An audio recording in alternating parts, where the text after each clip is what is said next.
I'm Claudia Lash, and I am in a small group called a 12 by 12 group. We have been a group for about 3 or 4 years, maybe 4 years, and we meet every other month, and we have a theme, and for that theme we are supposed to make a little quilt, usually a 12 by 12 inch quilt. And you don't have to make one. Sometimes life gets in the way, and we don't care.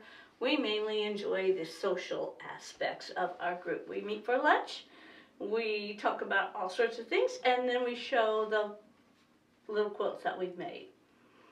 I thought it might be fun to, number one, tell you about 12 by 12 groups. I think a small group of quilters is a great,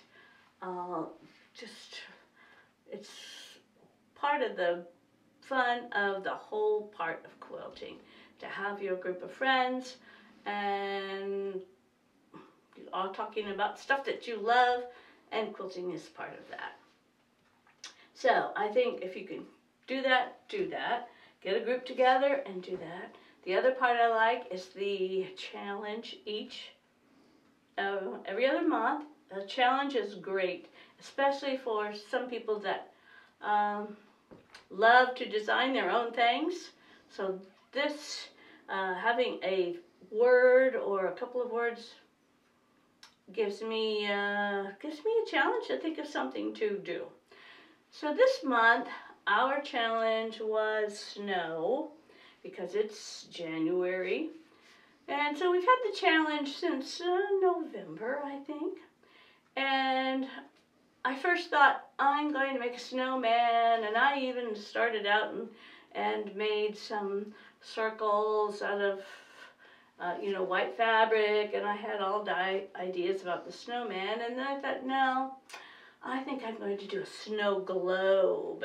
And then there's another idea that I thought, oh, I can make the snow globe and have some shiny fabric. And well, I happened onto a bag of snowflakes that I had bought at Joann's a year or more ago. And in that bag there were, I don't know, lots of snowflakes. And they were all different sizes. And I thought, well, they were just snowflake-like buttons, I guess. I thought, hey, the easiest thing to do would be to make a snowflake out of snowflakes. So I took these snowflakes and I separated them into their size. And I numbered them. I guess there are 5 different sizes of snowflakes. I found some blue fabric, which looked very cold. I usually, for my 12 by 12s, I cut a square at about 13 by 13 so that I have plenty of space to trim it up when I'm done. And then I took the square and folded it, marked it in half, and then for a snowflake you have to have 6 lines, I guess, for a true snowflake. So I folded paper in, like you would do for a snowflake, in thirds. After you fold it in half, fold it in thirds.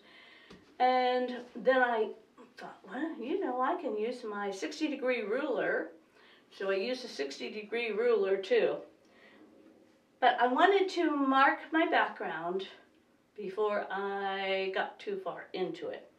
So I went to my machine and made a basting stitch straight down, and then I marked where the 30-degree line would be, and made that mark. Then I made this other mark, and what I did was just baste it with a big stitch on my blue fabric. And then all I had to do was lay it down. Well, I put batting under it. I forgot. I put batting under it before I stitched it so that there would be some stiffness in there. And then I laid the snowflakes out in different sizes in different places. And then they were very easy to just go and sit down while I'm watching TV, hand sew them on with a couple of threads on each one. And when they were done, I quilted around the empty spots. When I do my 12 by 12s, I want them to be kind of thick so that they will hang on the wall and not wibble around or curve. After I have my front of the 12 by 12 done, I have the thing quilted, the top layer, the batting, the quilting. Then I find Peltex and I cut a 12 by 12 inch square. The Peltex that I get is pretty thick and it's fusible on both sides. So I can fuse it to the back of my quilt, and then I put a backing, just a muslin piece on the back of that. And so I end up, I guess, having front, batting, Peltex, and the backing. So that's 4 layers. And put a binding around it. I'm sure on my website there is a short video about how I do the finishing up on these. Anyway, I encourage you, if you're interested in joining a group like that, I think it's a great thing to do. I also, if I can, on others of my 12 by 12s, I would be glad to show you or tell you how I came up with this design, how it works. I think this would work really well with buttons instead of, just round buttons. It would work really well if you have a machine that has decorative stitches.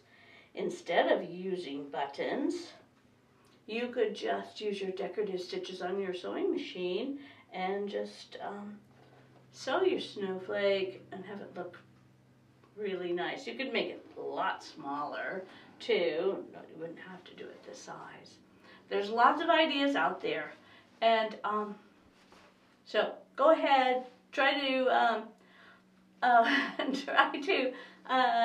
see what you can do just in a small thing, and move on.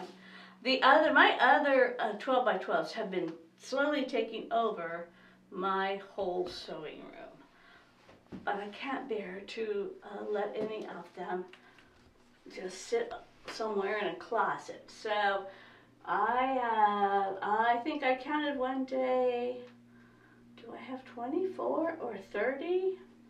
I'm not sure. I have lots and lots, and when they take over the sewing room, I don't know what I'll do. I'm going to put this one up here. Are you this way? I'm going to put this one up here, and then I have spots for maybe a couple more. And but then all the other upper walls in this room are filled. So I don't know. They may have to go into the bedrooms, bathrooms. We have a house full of 12 by 12s.